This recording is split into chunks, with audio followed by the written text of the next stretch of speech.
नमस्कार दोस्तों, स्वागत है आपका आज की इस वीडियो में।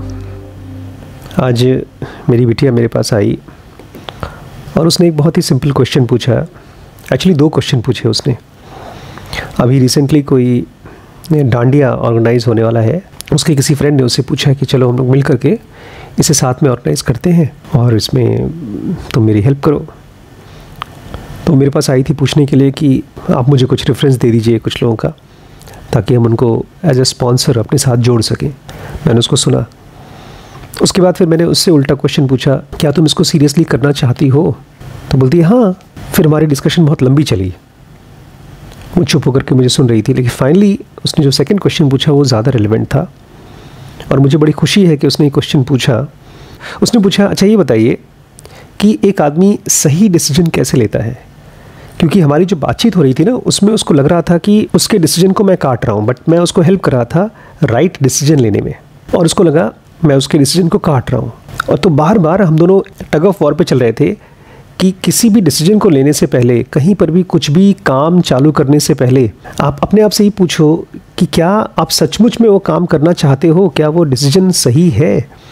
और ये बात कुछ दिन पहले की है। तो फिर फाइनली 1-2 दिन बाद आकर के उसने मुझसे पूछा, अच्छा ये बताइए कि कैसे कोई आदमी सही निर्णय लेता है, सही डिसीजन लेने का कोई तरीका है? तो मुझे बड़ी खुशी हुई इस बात से, बिकॉज अगर कोई आदमी ये क्वेश्चन भी पूछना शुरू कर दे, how to make right decisions, तो वो आधा रास्ता क्रॉस कर चुका है। बट ये जेन्युइनली क्वेश्चन आना चाहिए।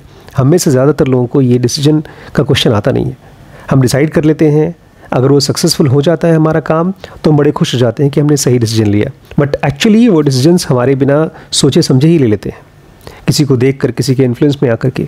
और अगर वो डिसीजन गलत हो जाता है तो हम ये मान के चलते हैं वो स्पेशल केस था, मतलब वैसे मैं फेल नहीं होता, बट कोई खास रीज़न की हम वजह देना शुरू कर देते हैं। तो इसलिए हमारे चाहे सही चाहे गलत डिसीजंस हमको हेल्प नहीं कर पाते हैं और बेटर डिसीजन मेकर बनने में। इनफैक्ट इसीलिए मैंने BDM कोर्स की शुरुआत की, क्योंकि आज से 7-8 साल पहले जब मैंने अपनी पहली प्लॉट ली थी तो मैंने एक बहुत ही ब्लंडरस, बहुत ही गलत डिसीजन लिया था और तब से मेरी खोज चालू हो गई। तो मैंने यहाँ पर कुछ 10 पॉइंट्स, ऐसे तो ढेर सारे पॉइंट्स हैं, बट ये 10 पॉइंट्स हैं जो आपको एक GPS की तरह हेल्प करेंगे जब भी आप कोई बड़ा डिसीजन लेने वाले हैं। सबसे पहला पॉइंट तो ये है दोस्तों, biases. Biases biases biases, check your preferences. तकरीबन 100 बायसेस तो हमने कवर किए हैं BDM में। उसके बाद अब मैं नए ऑलमोस्ट 66 बायसेस बच्चों को फिर से बता रहा हूँ। ये एक तरह से हमारे माइंड के शॉर्टकट्स हैं जो आज से लाखों साल पहले जब हम होमो सेपियंस थे, आदि मानव थे, उस समय की साइकोलॉजी अभी हम यूज़ करते हैं, इसलिए हम फंसते हैं। आप देखेंगे ढेर सारी जगहों पर जो सही डिसीजन है उसके बजाय हम गलत डिसीजन पे ऑलरेडी फंस जाते हैं बिकॉज ऑफ बायसेस। तो मैं बार बार कहता हूँ, ये फार्मूलाज की तरह है, मैथ्स के फार्मूलाज की तरह। आपको ऐसे ऐसे ऐसे जोड़ना नहीं पड़ेगा। जैसे प्लस के बजाय आप मल्टीप्लिकेशन कर सकते हैं, स्क्वायर कर सकते हैं, ऐसे ही मेंटल बायसेस अगर आपको समझ में आ जाता है, पकड़ में आ जाता है, तो आपकी मिस्टेक होने के चांसेस बहुत कम हो जाते हैं। पिछले 100 सालों में सबसे बड़ी डिस्कवरी हुई है साइकोलॉजी में बायसेस की। उसी से हम अपनी कोर्सेज की शुरुआत करते हैं BDM की। तो सबसे पहले तो आपको अपने बायसेस समझने हैं। दूसरा पॉइंट है इंस्टिंक्ट। हम जब भी कोई बड़ा डिसीजन लेते हैं तो ऑब्वियसली हम अपने आप को समझदार नहीं मानते, हम हैं भी नहीं, इसलिए हम किसी समझदार आदमी के पास जाते हैं और उसके बाद जब उसकी बातें सुन लेते हैं तो हम उसको इसलिए फॉलो करते हैं क्योंकि हमारे हिसाब से वो आदमी सही है। ये भी हमारी सबसे बड़ी गलती है। जब भी कोई हमको कोई सजेशन देता है, कोई एडवाइस देता है, तो वो अपने पोजीशन से देता है, अपने पर्सपेक्टिव से देता है। कोई आदमी आपकी कंडीशन को जानता नहीं है। एग्जाम्पल के लिए आज से तकरीबन 15 साल पहले मैंने रिच डैड पुअर डैड पढ़ा था। मेरे पास उसकी पूरी सीरीज पड़ी हुई है। बोलते हैं रियल एस्टेट में इन्वेस्ट करो, लोन लो और लोन से आप रियल एस्टेट का पूरा चेन बनाओ। वो मेरी पोजीशन नहीं है। मैंने आज तक 1 रुपये का लोन लिया नहीं। मैंने बताया है, एक बार एक कार लोन लिया था मैंने 2 लाख का। वो एक बार मैं पे नहीं कर पाया 1 महीने के लिए, तो उसके बाद जो मेरा एक्सपीरियंस था बहुत ही बेकार था। उसके बाद से मैंने कभी लोन नहीं लिया। तो वो आदमी किस जगह से, किस पोजीशन से सोच रहा है, वो आपकी पोजीशन नहीं है। इसलिए जब भी आप कोई डिसीजन लें, it has to be your decision. इसको बोलते हैं इंस्टिंक्ट। कि ठीक है, आप 100 लोगों से बात करिए, लेकिन जब आप डिसीजन लें तो आपको ये पक्का होना चाहिए कि ठीक है, मैं इसलिए ले रहा हूँ बिकॉज मुझे सही लग रहा है। अपने दिमाग में पूछिएगा ये चीज़, जब भी कोई मेजर डिसीजन है तो वो इन्फ्लुएंस्ड डिसीजन है किसी और के दबाव में आकर के, किसी और के डर में आकर के, या किसी लालच में आकर के।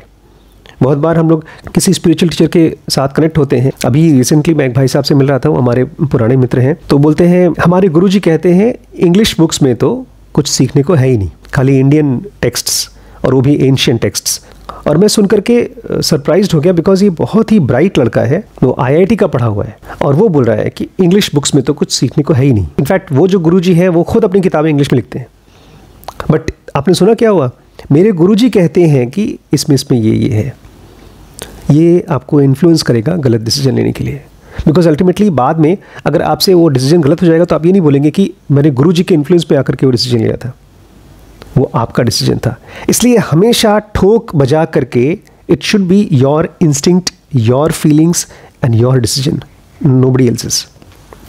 तीसरा, जब भी मैं कोई डिसीजन लेता हूँ, जैसे मैंने आज अपनी बिटिया से बोला कि तुम ठीक है डांडिया का प्रोग्राम को ऑर्गेनाइज करना चाहती हो, वेरी गुड, बहुत अच्छी बात है, बट क्या ये चीज़ तुम अगले 20 साल तक करना चाहोगी?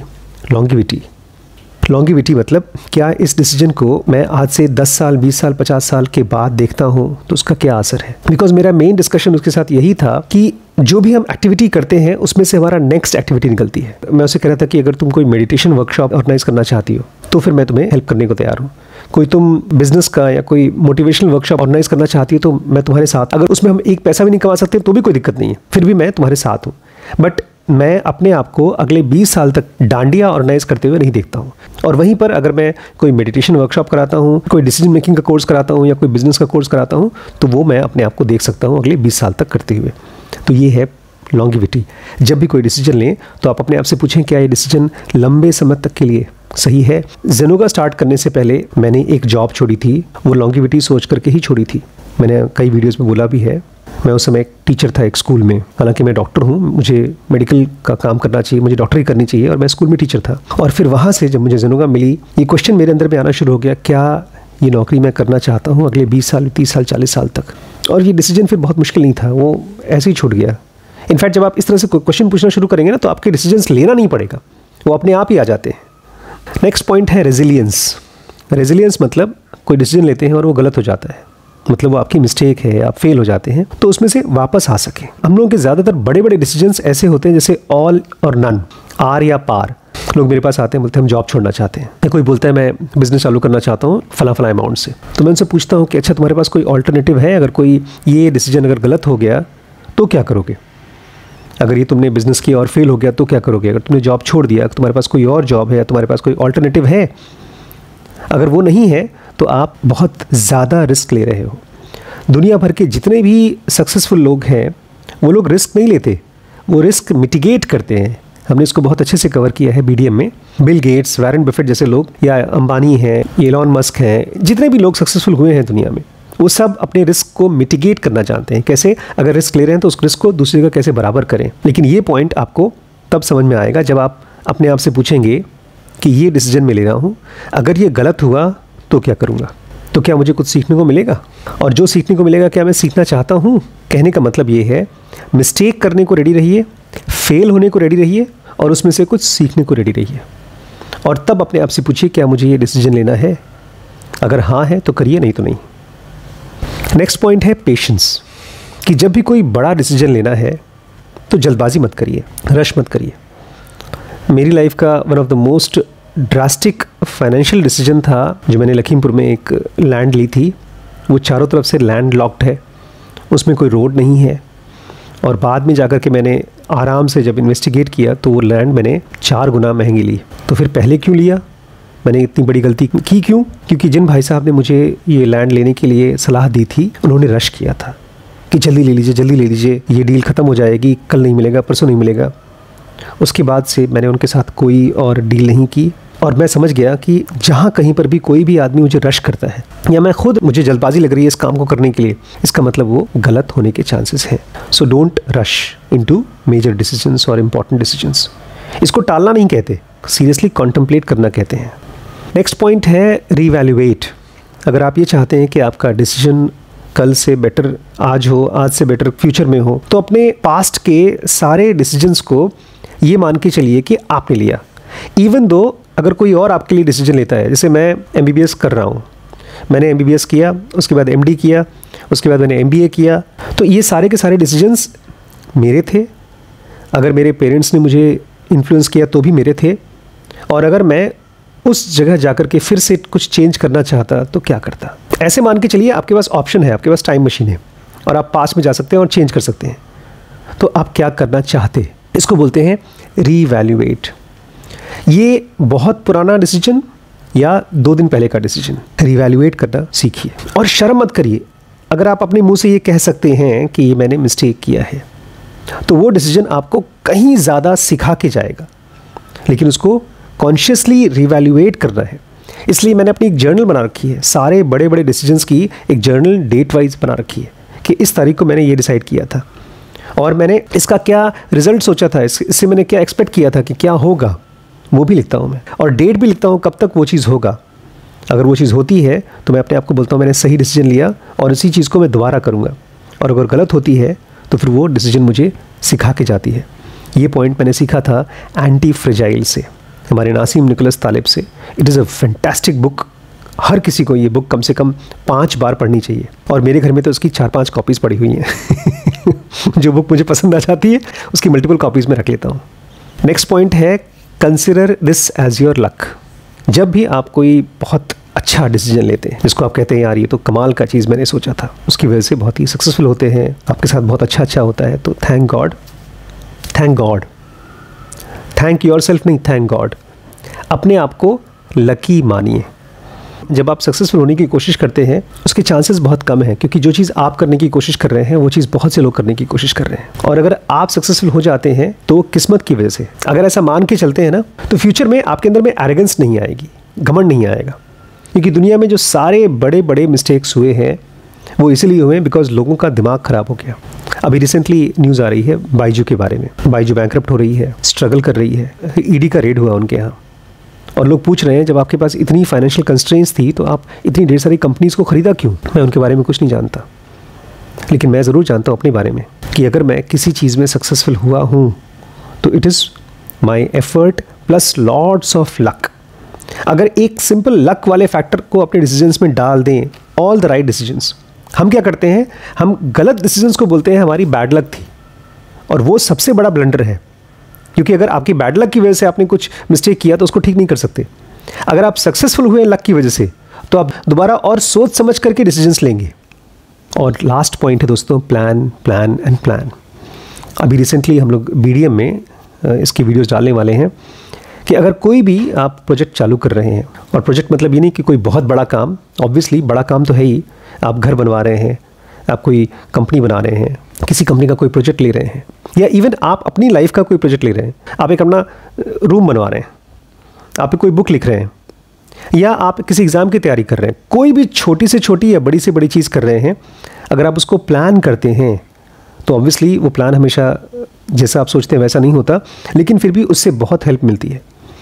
इस चीज़ पर हम लोग ढेर सारे वीडियोस कवर करने वाले हैं कि किस तरह से बड़ी बड़ी कंपनीज़ जब प्लान नहीं करती हैं तो उनके प्रोजेक्ट्स या तो बहुत ज़्यादा महंगे पड़ जाते हैं, ओवर बजट हो जाते हैं, और ज़्यादातर तो कंप्लीट भी नहीं हो पाते, डिज़ास्टर्स हो जाते हैं। और वहीं पर बहुत सी ऐसी कंपनीज़ हैं, बहुत से ऐसे लोग हैं जिन्होंने प्लानिंग के ज़रिए बहुत प्रिसीजन के साथ अपने बड़े बड़े प्रोजेक्ट्स को कंप्लीट किया है सक्सेसफुली। तो you should always plan, check how things और डिसीजंस कैन गो रॉन्ग।